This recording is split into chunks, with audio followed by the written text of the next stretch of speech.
Welcome back to the Nerdrotic Podcast. My name is Gary Buechler. I am live in San Francisco, California, and I come to you from nerdrotic.com. Good evening, everyone. Hello, all you night owls, if you're watching this live. We are covering Krypton, Season 1, Episode 7, Transformation tonight, and let's just get this out of the way. Not the best episode of Krypton or television I have ever seen. I don't mean to... I this close to calling it Krypton tonight. I've been waiting to say that. So, sorry, folks. I mean, come on, it's named Krypton, but it kind of rallied at the end, and we'll go through it. But there was some, oh man, I don't like to be too hard on TV shows, except for maybe Star Trek Discovery. But this kind of trampled in that territory a little bit. Not with like Mary Sue-isms or anything like that. More of just kind of lazy writing, I guess. There was, I don't know, what they did with Vex this episode, I thought was just dumb. I'm sorry. I still like some of the other characters, but after the last two episodes, which were really good, they brought Zod back and they built that up, and that was pretty cool. Hell, they showed us Doomsday. Brainiac reveals himself, and then we get just an episode of running around hallways, and yes, we did get some talking about feelings in hallways, but there was a caveat to that that made it a little better. So hello, everybody in the chat. Hello, Penn Farm Girl, Ed Brewer, Danny Tar, SD3 Movie Fanobi. That's a cool name. Who said he should be sleeping? Yes, you should. Dakota Stanton, how are you all doing? Yeah, so this episode, I'm not going to eject the show or anything. I'm going to give it another chance. As always, one episode will not. Well, yeah, one episode can break a series of television, but this one didn't quite do it. But it came really, really close. So Brainiac has kind of revealed himself. There was a coup attempt, and it was stopped with his little tentacles. He pretty much took over all of the Sagittari. Jaina was able to escape, and we believe Dev was. We're not sure how, but she got out of there before he tentacled everybody. And if you're into tentacle porn, you might actually be into the show. I'm not too sure. But Vex comes in, and this is where it just starts getting, I don't know, man. So Vex comes in, and Brainiac reveals himself to Vex, and being the manipulative coward he is, he offers to serve him because they have the same vision for Kandor, which sounds good on the surface. It's like there should be no rankless and everybody should live, prosperity, blah, blah, blah. But I don't think Vex truly understands what Brainiac wants, but he finds out Brainiac's an alien, is just kind of cool with that while he's doing a full Darth Vader choke on him. And he automatically rats out the coup because Brainiac can sense that Vex is lying. And as he decides to, I'll allow you to keep your life, which was, there's some like really bad lines in tonight's episode, like bad. Brainiac senses that he's leaving one person out because he ratted out, Jaina and the others. And he mentions that his daughter was one of the conspirators, and he asks to handle that himself. So we get to Seg, Lyta, and Zod. And the first thing I ask is, why would Brainiac even bother to let him live? So we know that he sends down, Brainiac sends down like a human version of a probe to kind of figure out, I guess, if the city is worth taking and worth keeping in his collection. Brainiac is the ultimate collector. And we can get a little meta with this. I don't know. So the first thing in my notes, I'm like, why would he let him live at that point? It just seemed kind of silly. He's not the best person to have around, but apparently Brainiac needs to hang around for a little while and get to know the natives. And before he takes over, it doesn't look like anything could really stop him at this point. So I'm not really sure where they go with this. So Seg, Light, and Zod are running around some hallways trying to escape, and Zod has been shot and he's going down. So they got to get him to a doctor, and of course they take him. they take him to Kem, and Kem is, of course, he's the man. He's like your resident man with a plan, drug dealer, bartender, and can get the underground medic and all that. He's kind of like the fixer in this show. And they when they switch back, they talk about Brainiac and Vex are talking. They do mention something interesting with Krypton. Like apparently Krypton had a stable atmosphere, and it was only kind of a throwaway line. And this was after Vex had admitted a coup, but he mentioned that prior to the cataclysm. So I was kind of curious about that, but they never talked about it again. So there you go. And they have to Brainiac, of course, orders Vex to execute Nisa. In the meantime, we have Adam Strange and Grandpa L hanging out in the Fortress of Solitude, and he needs his Zeta Beam device fixed. And this gives us great time for Grandpa L to give him some advice on being a good friend and a hero. This goes on throughout the entire episode. And it seems like they're turning Adam Strange into maybe the villain of the story, and I'll get to that a little bit later. Oh, hello, Feisty Fan. How are you? And Tahaleen, is that right? Tahaleen 29. Sorry, terrible with names. I could barely see that too. Good evening, everybody. So Adam and Grandpa L have a nice little heart-to-heart while he's fixing the Zeta Beam, and Adam's properly moping because he lied, and he's just pretty much crying this entire episode. Here, and then I'm losing my place on my notes. This is terrible. Okay, so Lyda and Seg realize they are. Seg has to tell Lyda that they need to save Nisa, and Lyda's all, "Why? Why do you owe her anything?" And he just mentions that, well, she kind of did what I needed her to do to save you, so I need to go back and save her. So she's all, "Okay, well, have fun saving them," and that's it. Then we have Vex coming in to apparently execute his own daughter, and of course, it's they've showed a couple times before that she's got this body double imaging thing that she can show her dresses with and stuff, and you could tell it's a body double right there. And I was just kind of hoping that Vex would either have his gun set to stun, and he's just giving the speech like, "You were always my favorite and you had the ambition, but I've got to kill you now." And he actually does try to kill his own daughter, and of course she's standing behind a wall with a knife, and she gets him because he shot the hologram. And this just like I'm even having a hard time with this. This took me out of the show completely. I'm like, all right, so this guy's just gonna kill his own daughter. So, and that's where this show is having a hard time finding its feet with me anyway. It's giving some great background on Krypton. It looks pretty good. It's getting into the Superman lore. It's giving us some pretty good villains. It's giving us Adam Strange in name only. It's really just Marty McFly. But it's not giving us emotional depth. Maybe I'm asking too much for my superhero TV shows, but then shows like Legion, and Daredevil and the Netflix shows raise the bar.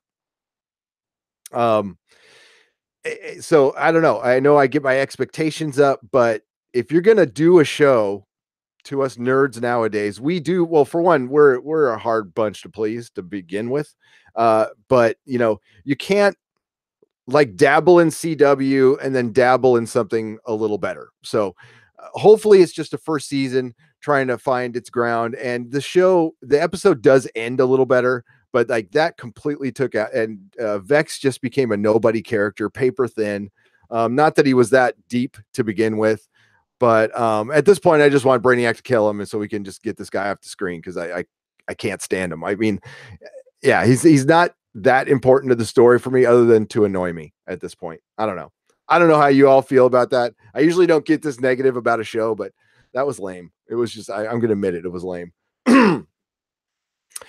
So Zod Zod is not getting any better, and they get a doctor out, and they've got to take him somewhere. So Kem clears out the bar, and they do a little planning, and Lyda has to go find her mother. And she finds that both Seg and Lyda find out that there's been a coup because they weren't aware of it, and that Lyda is wanted and Jaina, but Seg is not. Say, only by association, because Nisa's in trouble too. So that's where he goes off to save Nisa, because Seg just saves everybody in this show. The strapping guy that he is. And then we get a scene with Leda walking down another hallway, and she gets grabbed by Dev, who she disarms and sticks a gun to his throat pretty handily.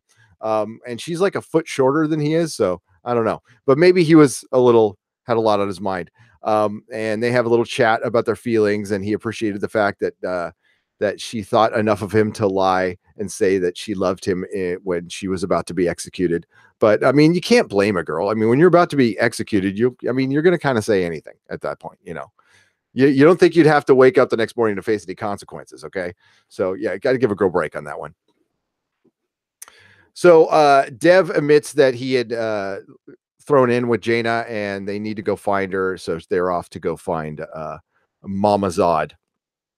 Adam Strange again is moping a little bit in the Fortress of Solitude. He does mention the fact that they talk about how great Superman is and how many nicknames he has, and he kind of mopes that he doesn't have a nickname. And this was kind of sucks, is he just says, "Oh, I'm only a superhero because I have the Zeta Beam device," that's kind of bullshit. There's a lot more to Adam Strange than that. So I don't know. So he talks about going back to Earth and getting somebody with a nickname, which actually got me excited. It's like, oh, please bring a superhero in the show. Do something, please. But they don't. Seg and Nisa are so Seg goes and he saves Nisa from Vex, or actually saves Vex from Nisa, I should say, who kicks a lot of ass. Nisa kicks a lot of ass this episode. Seg goes up and the guards won't let him in, but Nisa has overpowered her father, so she calls Seg in the room, and he starts pounding on him and trying to find out what Brainiac's plans are. And Seg actually talks Nisa into letting him live. And the minute he gets a chance, he pulls a gun on Seg, and they overpower him again. They call the guards in, and of course Seg and Nisa beat the shit out of the guards, and Nisa like really beats the shit out of the guards. Looks like Seg had a harder time. And if they put the uniforms on and they escape. And then they get a gratuitous kissing scene when they're trying to escape, but they end up getting caught anyway. And of course, they are saved by Lyda, who has happened to be walking around the same hallways they are. Well, it's a very small soundstage, so it's not a surprise that they ran into each other. So they run out. Then we get a quick scene of Vex has to come back and admit that he failed to Brainiac, and Brainiac knows he's not lying because he senses. So he's all, I'll allow you to live for now. And it even said on the closed caption, it goes ominous music. And it was just like, it was, my God. So yeah, Dennis and I were talking before this episode started, and he said he couldn't even get through it. He said he got bored by the end, but actually the end was okay. So Lyda and Dev go out into the wasteland, and they find Jaina. There's some place she hides out by a rock or something. And Dev reveals that he didn't actually escape. He's got the little, all the Sagittari have like a little red device that when Brainiac stuck his tentacles into their brains, and yeah, he's loyal. So Jaina and Lyda fight off, and Dev dies. And I was kind of surprised. I thought he was going to be a main character of the season. He was on all the promotional stuff. No, she blew his arm off, and well, at least it looked like he died. He might have survived, because it looked like he had some superpowers too. When they were fighting him, he was like super fast. So Lyda is back with her mom, and they run back to the bar. And there's a curfew going on, and there's been a military coup, but they don't seem to have any trouble traveling around Krypton, and there's no surveillance in this very advanced society. So yeah, another thing that's just like, there's a lot of convenient travel, as much as Game of Thrones season 7, I will say. So Grandpa L actually talks Adam Strange into convincing him he is a hero and he shouldn't, just give up. And Adam Strange is all, you know what, you're right. And we're going to erase every bit of this conversation. And, I know what I need to do now. I need to make sure that Brainiac gets Kandor and Krypton is destroyed, and leaves. And you're like, damn, okay. That's going to be hard to convince everybody that that's cool, but we'll go with that. And that's what I'm like. Maybe they're going to flip the script a little bit, make Adam Strange kind of the villain in this. I don't know. But that was a good hero speech by Grandpa. It really talked him into doing stuff right. So they Zod, Lyta, and Seg, and Jaina, and Nisa all have a little argument to convince themselves that they can trust Nisa, and if they can't, they can just trust Seg. And they decide that this Nova festival, they got to have some coronation or lighting ceremony or something, and they're going to do the assassination then. So they all show up in the little town hall, and we get the same 15 or 20 extras we've seen. That's another problem this show is going to have, is it needs to make its world look big, and it really did a good job the first couple episodes, and now it's just gotten really claustrophobic to me. So Voice of Rao comes out with his alkalites and his the red shard, which there's a lot of jokes like dangling right there that I'm just won't hit, but you guys can. And they're just on the count of 3, they're going to blow him away. And he decides to, Brainiac walks into the flame and, levitates and blows everybody away, and like shows that he is, he is now risen. And he is now part of Raw, and he's going to save everybody, and he eliminates any ranks. And they just lost their opportunity, because what they wanted to do was they knew they couldn't assassinate Brainiac, but they were going to try to expose him to the people. And again, they're not showing that there's any cameras or any kind of a TV or anything that would show the rest of the city. And their hope was to show the hope the city would rise up when they exposed Brainiac, but it just looked like there was like 15 or 20 people there. So I don't know what that would have helped, but it didn't help anyway, because they all got, they were all in awe. And at the end, that's pretty much how the episode ends. And that's kind of disappointing after, 2 really great episodes. I'm not totally down on the series yet. It's fun. I love Superman. Okay. So, and I love superhero TV. So I'll try it, and it's all, it's a matter of perspective, I guess, because if you think back to the first series of Arrow and how great that was, and because it was kind of the only thing out there, it even goes far as back to think back to the first X-Men movie and how good we thought that, or X2. I remember when Wizard Magazine called X2 the greatest superhero movie ever made. And now if you look at that compared to the stuff we've gotten, so, it might be just a victim of its time. This show feels very 2008 to me. So hopefully it turns around, and it can. I mean, first seasons for television shows are always rough, but I'm not the biggest fan of David Goyer. So I don't know. Hopefully it's good. We had a great episode of Expanse, but we'll get to the chat here.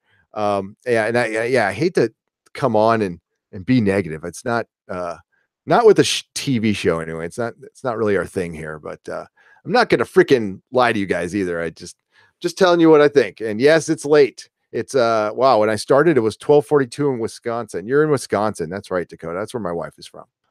She's from Sheboygan. What's up, Ed Brewer? You work the night shift. Yeah, I am now too. Oh my God. Can I tell you? Can I just get personal here? My work has been nuts. It's been just crazy. Oh my God. Yeah. Tesla's burning the midnight oil. There's people working right now down at Fremont, trying to fix some stuff. But if I say any more, I will break my confidentiality agreement, so I won't. The the uh Sharp Sharpay Cutie 2. Hello. Okay, it took me a second to get that one. This episode was so I'm still mourning the death of my baby daddy. Yep. Zod talks to Jaina a little bit. Jaina's like, "Who are you?" And he's all, "You sure you want to know?" And she's like, "Who's your father?" He's all, "You sure you want to know?" And then he goes, "I didn't know him." And I'm like, okay, so either he's lying to her or that was just a big nothing. Like, what the hell? Um, SD3 movie Fanobi says, "I like the Legion vids." Thanks. Thanks. If you guys have not seen Legion, stop now and go see Legion. Catch up on it. I think some of it's on Hulu. The Blu-ray is available on Amazon for like 26 bucks, I saw. And last night's episode was elevated it into greatness. Like some shows like have shows like this, which make you go, and then like some shows do what Legion did last night, which uh, makes you question like how great TV can be. I mean, it's like, it's amazing. It was amazing storytelling. I knew Dex was hijacked because he was in the room, right? And then never showed him in the intro. Yeah, Vex, it would have been better. Here's how you make that scene better with his daughter. That really bugged me. Is you set the gun to stun, or he had some plan to like use the hologram to trick Brainiac into thinking she was dead, or convincing him somehow that maybe talk to Nisa. She's very manipulative and clever. They could find a way to convince him that he actually killed her without killing her, so he wouldn't be lying to Brainiac. I don't know, something a good professional writer in Hollywood could think of. Because I'm thinking of something a little better, and I'm not. So I just I'm a bloke who watches TV and reads comic books. Yeah. So I don't know, I don't want to just see, Vex is not a character I crack. We're going to get a lot of this guy, and I think at this point he hurts the show. Uh, oh, that was a good line when Lyda, you said it was so classical when he said Lyda was hot in front of Nisa after she uh, cautiously flirted with him. Yeah. Yeah, that was it was a funny line. When they're about to get captured and he's like kneeling next to Nisa, Lyda comes up and punches the guy in the face, and he's all, Seg says, "I've never been more attracted in you than I am right now." And Nisa's like, "Hey, um, I don't know. I'd hate to have to choose between those two. It'd be terrible. It's a terrible choice." Yeah, and I do require a little bit of emotional depth in my entertainment. I don't know. That's what grabs me, and I like to care about my characters. I like to feel it when they lose. You want to be invested in the story as possible, and the best way to do that is through uh, manipulating your emotions. Spielberg is a master at it. A lot of TV shows are a master at it. Um, you feel it when a character dies, or when one screws one over, or for somebody you're rooting for makes a mistake. One of the worst things television shows can do is they have a lot of people making like bad decisions or obviously scripted decisions, which this episode really turned it into. It feels like they're trying to get somewhere and they're not really sure how to do that. So they just threw in some crap to do it. And that's what this episode was. Because again, this wasn't the same show that I was watching a week ago or even 2 weeks ago. This felt like a completely different show. Yeah, he said, "Sure you want to, yeah, sure you want to know," and then he said he never knew. It's like, so either he's lying, and I'm talking about Zod, and thank you, SD3 movie Fanobi. Yeah, that was such a weird line. So I guess they're trying to insinuate that somebody is his father. They're trying to heavily insinuate it's Seg. Because right after he said he has no idea it was a soldier, he died in the fight for Kandor, and then they mentioned Seg's name, and that's like the second time that's happened in 2 episodes where they briefly talk about where he comes from, and Seg's name gets mentioned. So that's a way to shout out that maybe Seg is Zod's father. And they did say, before the DC fans come at me going, "No," They said they're going to be screwing with DC continuity big time because they feel like they have time travel, so they're allowed to do that. And plus, this show takes place in its old universe, so I don't know.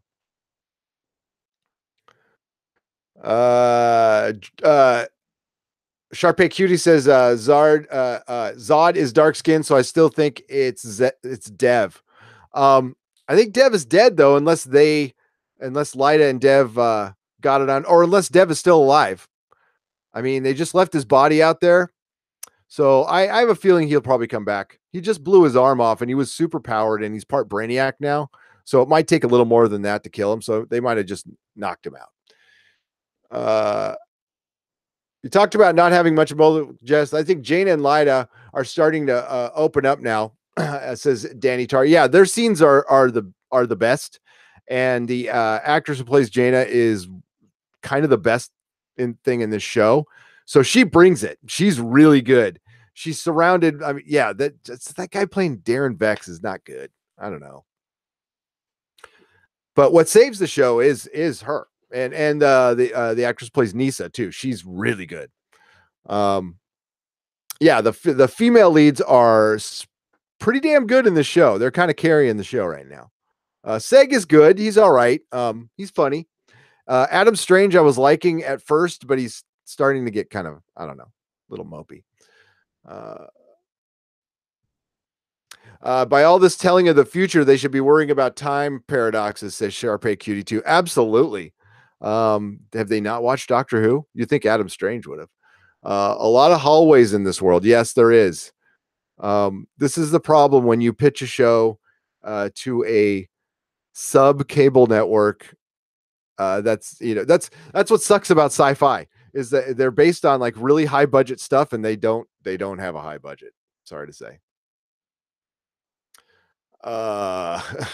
Yeah, ominous music. Yeah, some of the it was a mixed bag. I was gonna completely shit on this show, but some of the other it rallied towards the end for me a little bit, so that's why I was like, all right, I'll give it till next week, because we did get, we got a rough start, then we got some good shows, then it fell back a little bit, but not every episode of a series needs to be perfect. Great example, I just watched The Expanse, and while that's a great show, and it was a great episode of TV, it wasn't like the best episode of Expanse, but it didn't hurt itself either. It really moved the story along. We still got some good performances. It's just not going to be memorable. And listen, not every episode needs to be memorable. I'm not going to be that ridiculous.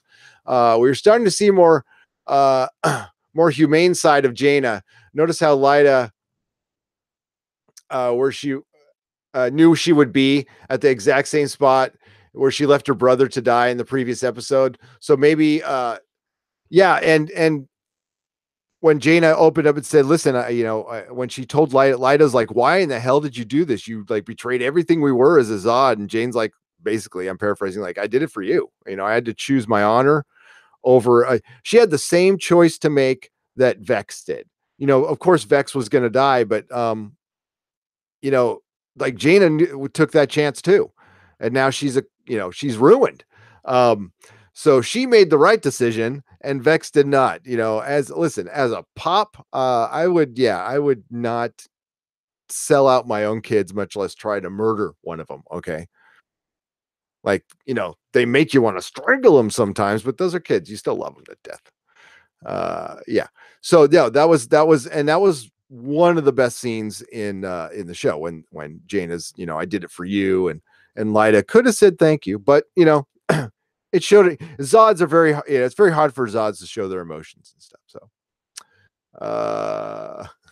and Feisty Fan says, my life has been crazy. Yes, it has, Feisty. Tesla working on that dragon. Yeah, that's what we're doing. We're actually working on a Stargate. Yes. Now I'm in trouble. SD3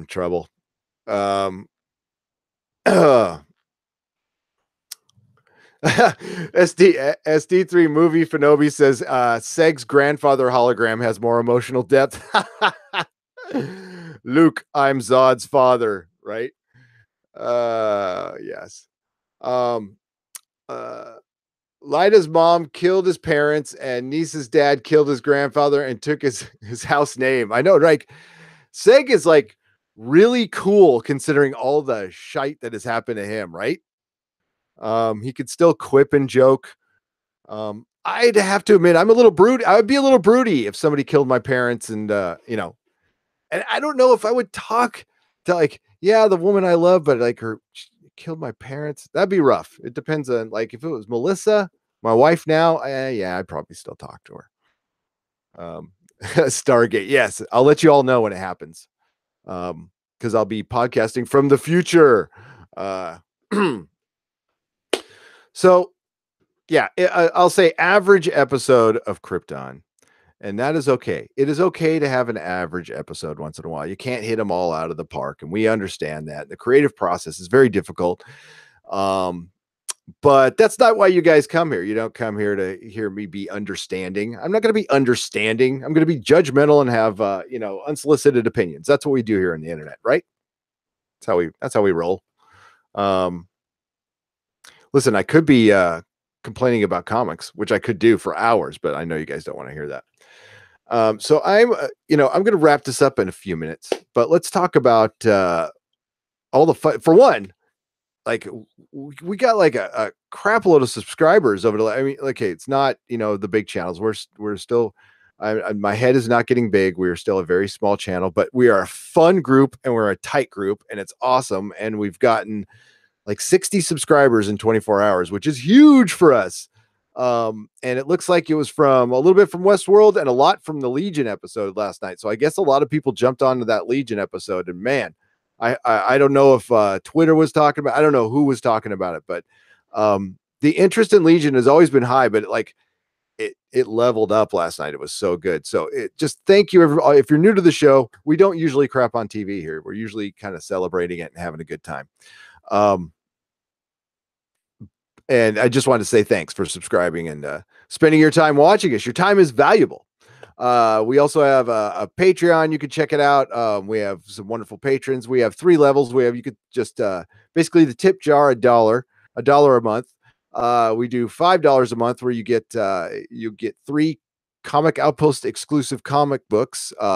What's the Comic Outpost? It's the comic store I used to own in San Francisco for 10 years. And they made 3 exclusive comics for us over the years. And I still have some, and I will give them to you. If you join us for $5 a month, and $15 a month gets you essentially a Loot Crate box, except better stuff because it's vintage. And it's called a What's in the Box box. And that is for $15 a month. On the Patreon, it'll say I charge per creation. I need to fix that. I actually only charge you once a month. And that's only if I put out content. Some months I won't charge you because I won't, because we don't put a ton of content out there. That's why I offer prizes. What we will do if you join the Patreon is I'm starting a Discord, and you'll be able to talk to us twice a month. And then we do exclusive streams for you guys. It's live. We do everything live, but it's just for the patrons. Otherwise, we're here almost every night now. It's getting kind of crazy. We're on as much as there's good shows to cover. Like over the summer, it might be a little lighter, but the shows we're covering right now: Westworld, Legion, The Expanse. We just finished up Ash vs. Evil Dead, Krypton. We're doing Farscape. And I know I'm forgetting Westworld. Did I say Westworld already? And coming up, we got like Luke Cage is coming up. Preacher. They announced Swamp Thing TV series today with some Battlestar Galactica writers involved. Freaking stoked about that. Oh my God, that's going to be great.